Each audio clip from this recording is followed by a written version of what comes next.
This is the Local Service Business Podcast, brought to you by Launch 27, the online booking form and service management tool that powers thousands of local service businesses around the world.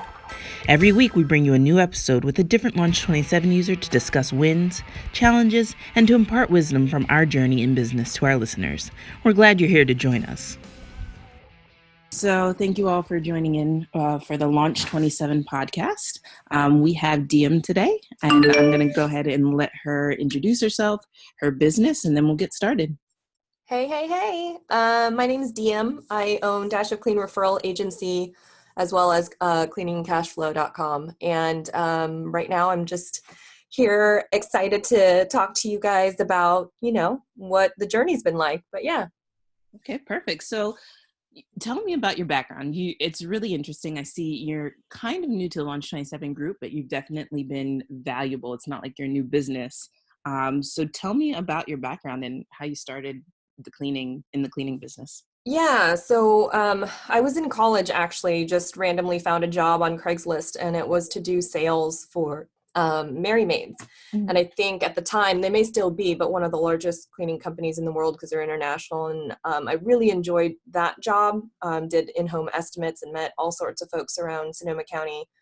And that was really fun. But my super awesome manager was replaced by we all have those stories, right? This terrible manager that inspired me to go start my own business. Mm-hmm. So after college, because I was so good at sales, I knew that I could at least jumpstart a cleaning business, but there was a lot more to learn. It obviously just isn't sales. So I started my first company when I was 25. That was Simply Made Home. And I had that for 4 years. And then just having done it for 4 years and going into business for the first time and realizing all the inefficiencies that existed, I did a whole business model change. So I converted that business over to what is now Dash of Clean Referral Agency. And I use independent contractors for my cleaning. Okay, so tell us more about what made you change, what the main differences are, and just how that came about. Yeah. Oh gosh, the main differences they're extensive. But a couple of them, the one leading issue is when I did my business plan when I was young and got all of the industry averages. I didn't realize that California's worker comp rate was so much more than a lot of other states. And I just did a state average for my financial projections. Mm-hmm. So that was a huge hit to realize, it was like 17% starting. And then, if you have one case that gets claimed and that goes through, it jumps to 33%. And I've even heard of some California companies that go up to 50% for workers' comp. So that was my driving factor. But once I made the switch, there was a lot of other components that were huge. Worker control is a huge one. Before, I used to provide all the cleaning equipment, the cars, maintain the cars, made sure they had gas, and cleaners had gas cards to use, inventory and inventory room, counting inventory, all of that stuff. That just went away because all of the cleaners that I work with now have their own supplies and equipment. They use their own cars, and the pay structure, of course, is different. But the control over those more non-business related things, right? Just task oriented things, that disappeared. And that was a huge shift too. Mm-hmm. And so then what do you feel like you've suffered any because you've changed, or in terms of control over those, non-cleaning related things? Yeah, I surprisingly no. And I thought and I think, and especially on our Facebook group too, there's a lot of chat about that concern, especially for the people who are starting out and trying to decide if they want to go the contractor route or the employee route. I did not find that anything suffered in terms of what the end result was going to be for the customer. So I felt the customer was still receiving quality service, but that is because of what we require as an agency to onboard someone. So because we don't do any training, we require that all cleaners who onboard have to have 2 or more years of house cleaning experience. And then on top of that, we verify that by calling previous clients that they've had to make sure that that's the case. Once they're on board,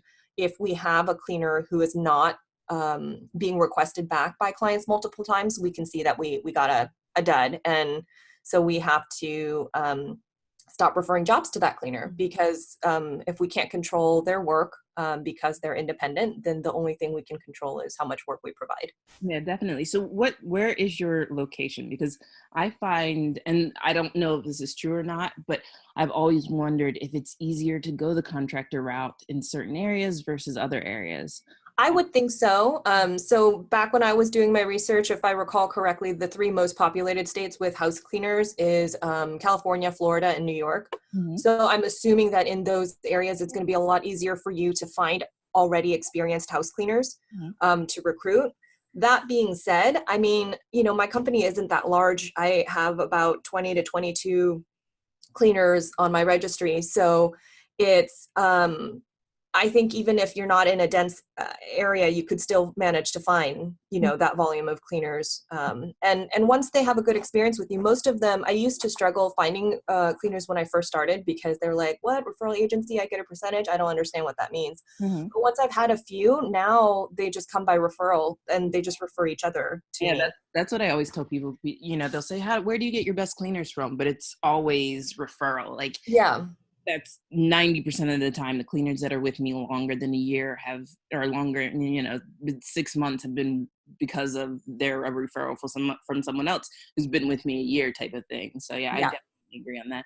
I asked that question because I'm in Charlotte and I have had this conversation before, and I use both employees and contractors, and I use some contractors for overflow.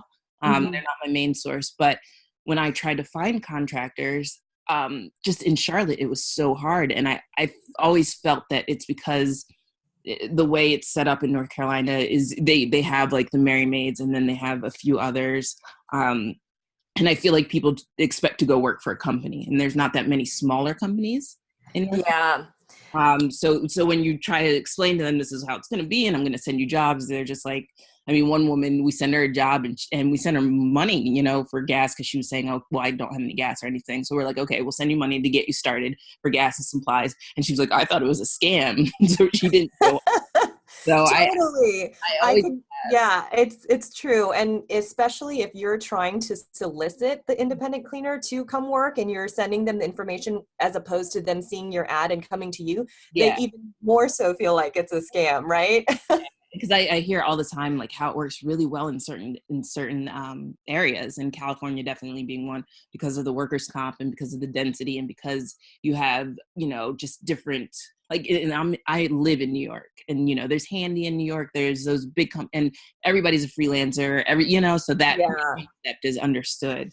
So it's definitely interesting to see how that works in different areas of the country, because it definitely works where you are. So I love that. I love learning more about that. Yeah. And even with the cleaners and my job postings are really clear and explicit, but even once they come on board, they sometimes are like, they'll confuse the situation and ask me, hey, this happened today. What should I do? Mm-hmm. And my response just has to be, I don't know. What would you do? You're the professional here, and making sure that we have those boundaries and that relationship is very clear, that I'm not their boss and that they are working with our agency as a contractor, and making sure we don't blur those lines.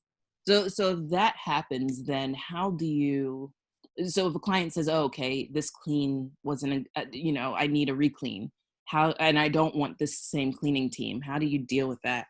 Yeah, so we, those are very few and far in between, because we also built it into our terms of service that it says, if you're not satisfied, our first action is to request the cleaner come back. Okay. If they don't have that, if that's not possible, and it's something that is a mistake on our agency, like if I messed up the booking or if I did something that's wrong, not the cleaner, then I can offer them a credit or a coupon or a discount on behalf of the agency. If it's because it's quality related and they don't want the cleaner back, I really legally don't have another alternative option for them.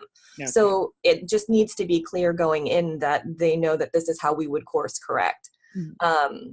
But I really don't run into that very often, surprisingly.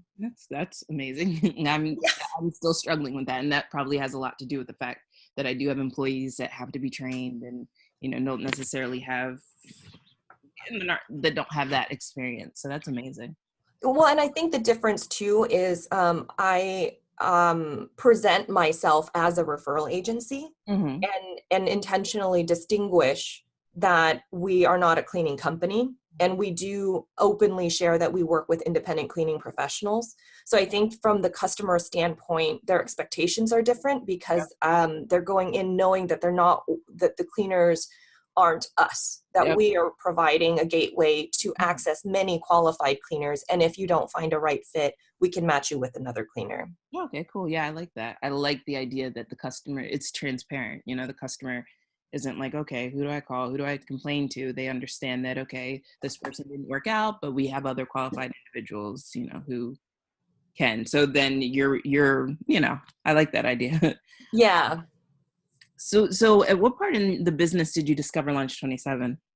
I was looking for a new platform to go over when I converted to the referral agency. Mm-hmm. And I think even that time I didn't start with Launch 27 yet, but when I was, as I was using the software, the constant problem always is about scheduling. Mm-hmm. I've used, I think, 4 different softwares before launch, and there's always pros and cons for each, but one of the key points, and I think a lot of us who've been doing it for a long time can agree, the scheduling interface is like the most important thing. And for some reason, I felt like no software provider could create something that where I could be on the phone and I could tell them if we're available or not within like 30 seconds. Yeah. Like every other one, you have to click in multiple screens and reassess and where's, zones and everything.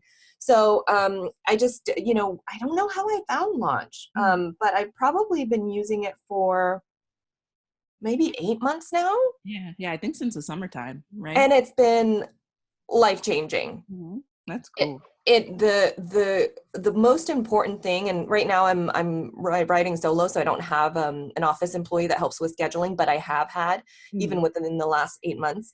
And the training process for them is so much easier because the scheduling is significantly more intuitive, where it can be explained and understood by the trainee, versus before I felt like I had to explain like a mathematical equation in your head to figure out if we had availability or not. Yeah, no, I agree with that. I love that it's not like a, like a whole onboarding, like legacy, like heavy type of thing. It's like, okay, you get on the system and you're instantly ready to start taking appointments and, and move. I think that that's probably the best thing about Launch 27 and why we've had all these small businesses be able to get up and get started and do really well immediately. Yeah. So what do you think then has been the biggest struggle in your business thus far? So far, I think I really love where I'm at with my business. I don't feel a big struggle or weight right now because I've been through a lot of them. But I would say once you get to this space where I feel like, money's rolling in, bills are paid, I'm doing well for myself. The software is really easy. Everything's super streamlined. I don't work that much during the week. I probably do like 20 to 25 hours a week. And then it becomes, where's that motivation to get myself to the next level?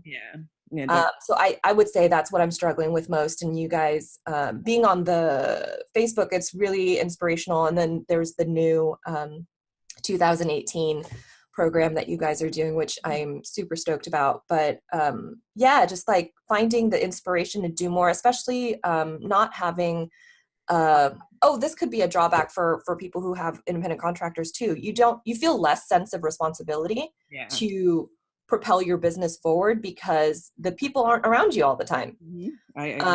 And you're not always in touch with them. And then you feel less of a set, you feel like, oh, I could, if I want, an extra vacation, maybe I'll work a little harder, this month. And if not, everybody's doing fine. So it's that sense of potential complacency, I would say. Yeah, I agree with that. Even with employees for me, because I'm not in the office all the time. Right. You don't feel it as much as, when everybody's around you, everybody's sharing their issues, it's kind of like, okay, I haven't had that many complaints today, so I guess everything's good. And I just keep driving traffic. So yeah, I definitely feel you on that one. Right. So what's one thing you feel you do really well with your local service business? It sounds like onboarding is your strength, but I'd love to know if it's something else you think.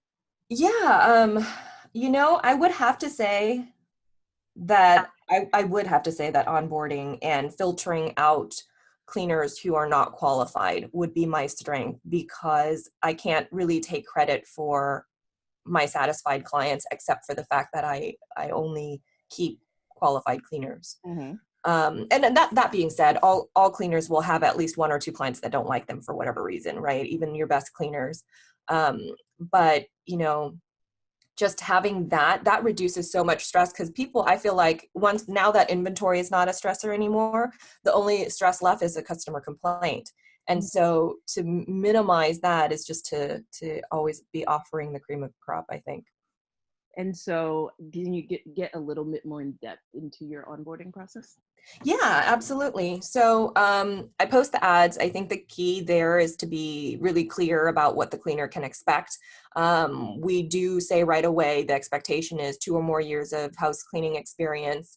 We will do background screening and verification. You should have your own vehicle and cleaning supplies. And so once that part goes through, then I have a virtual assistant who reaches out to them and goes through a screening questionnaire that essentially confirms this information and that they're able to move forward. There's a lot, and if my other peers out there know, like, you have a lot of people who flake on an interview, and I work from home, so for me to go out to where the office that I use to do interviews, if you don't show up, I've got nothing else to do and I'm just waiting for you. Yeah. So that screening process just ensures that they're serious, they're interested, and they're qualified. After that, they get mailed a packet of information to fill out that they're going to bring into the interview. And there's instructions in that email that they're supposed to call that day to confirm their own appointment. Mm-hmm. So if they're not going to call me, I'm not going to show up. Yeah. And so it places the burden on them if they're really serious and they're really interested in this. And then once we meet and we do the interview, I ask them questions that are going to predict and hold them accountable for their actions in the future. So I ask things like, if you were to break something in a client's home, what would you do? Mm-hmm. If a client's not happy with your cleaning results, what would you do? And then the kicker to that is, if they're not happy with your cleaning results and you disagree, what would you do? So it's not only to understand how they would operate as a cleaning individual, but also later I can go back and say, hey, we recruited you on the basis of these answers, so we need you to follow through with that. I love that. I love that. And do you use a particular onboarding software, or do you write everything down as as you interview them?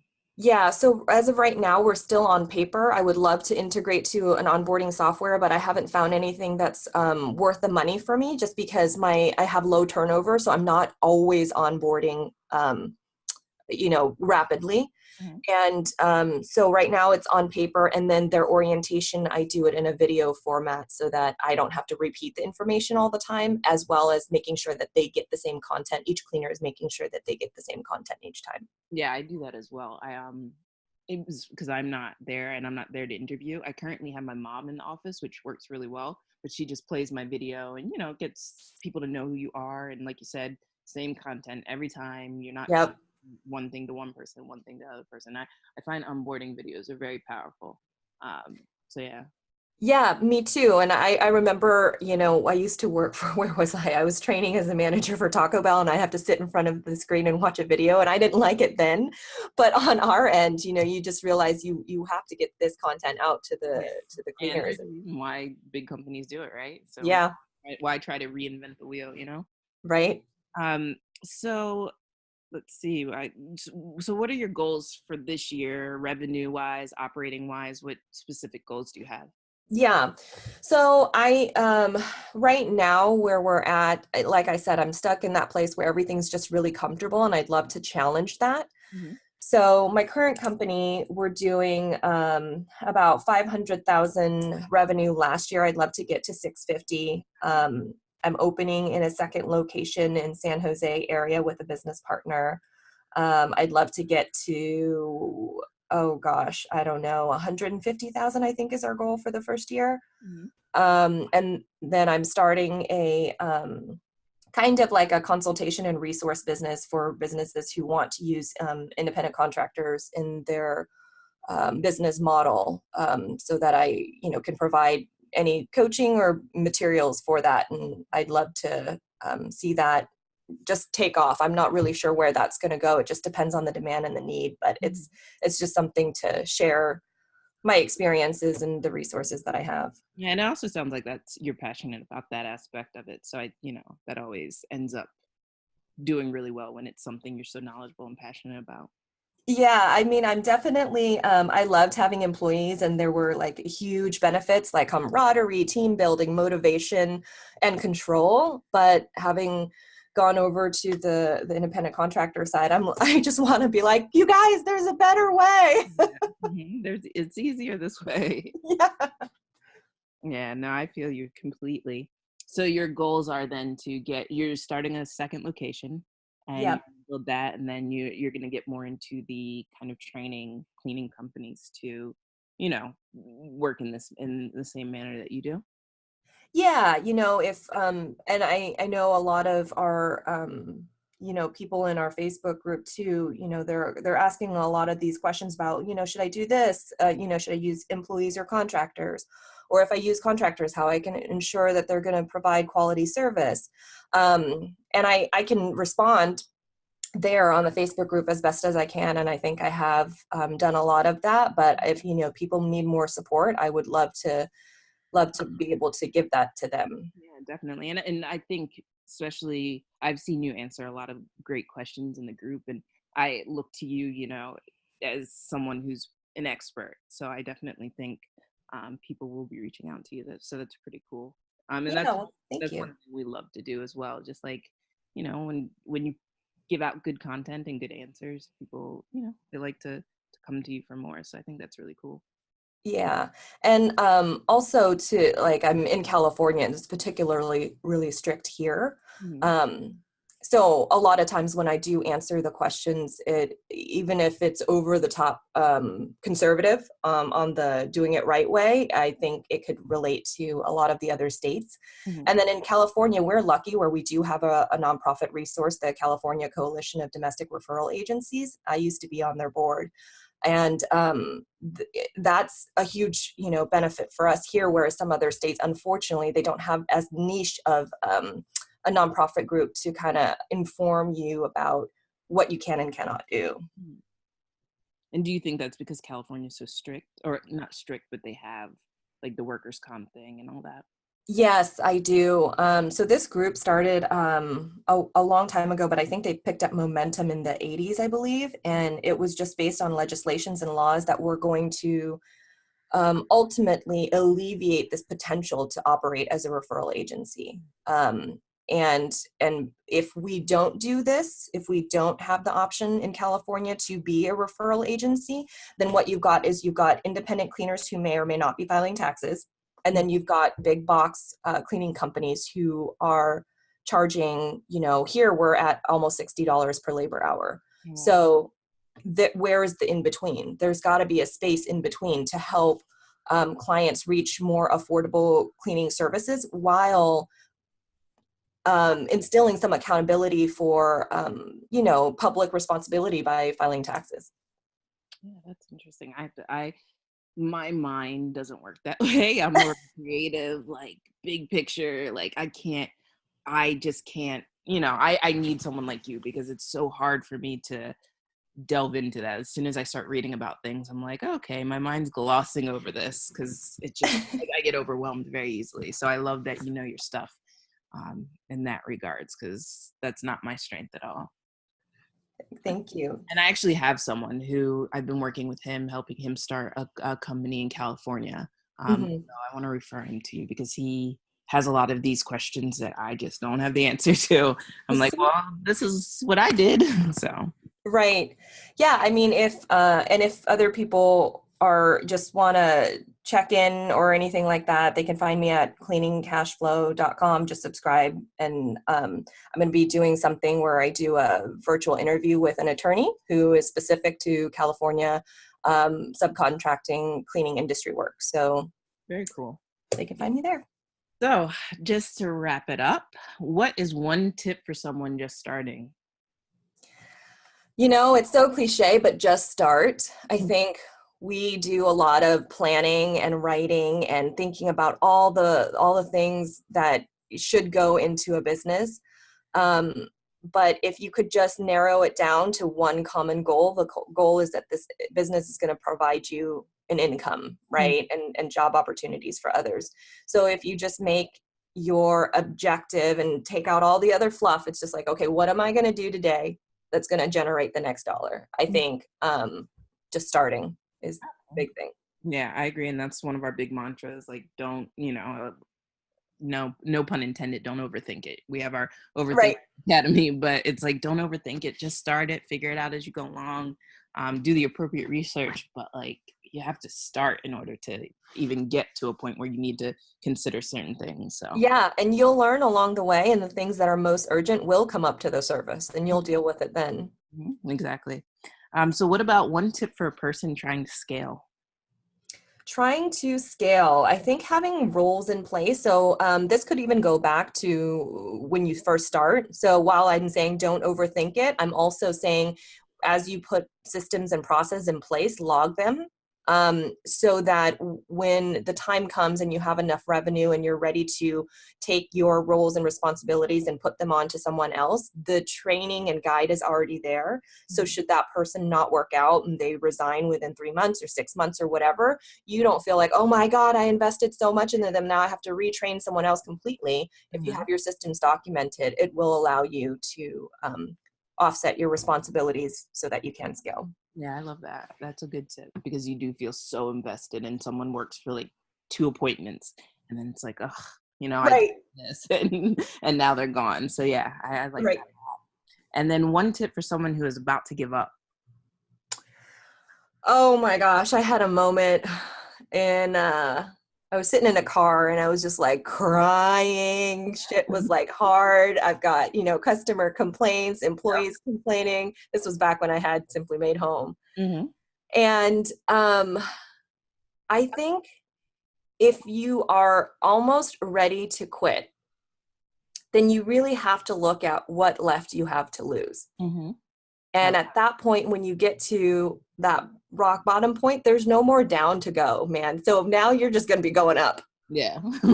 And tomorrow's another day. So I just got to a place where I'm just like, if I lose it all, oh, well, I'm just going to go get another job. Money will be made. It's fine if I lose this business. Really, what would I be losing? And so once you just know you don't have much left to lose, you just go. Yeah, I agree with you. I've had those moments where it's just, it's been a mess where I'm like, I don't want to answer this phone call, Yes.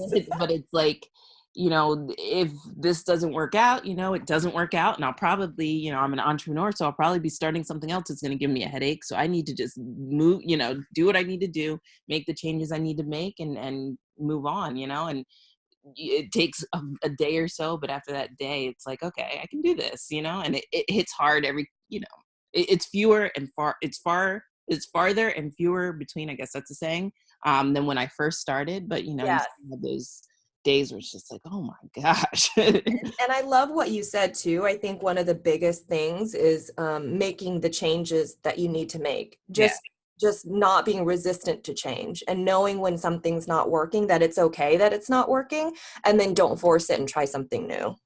Yep. That's the thing I struggle with, because I get these ideas and I'm like, okay, this should work, or it's working for someone else, I need to do it like this.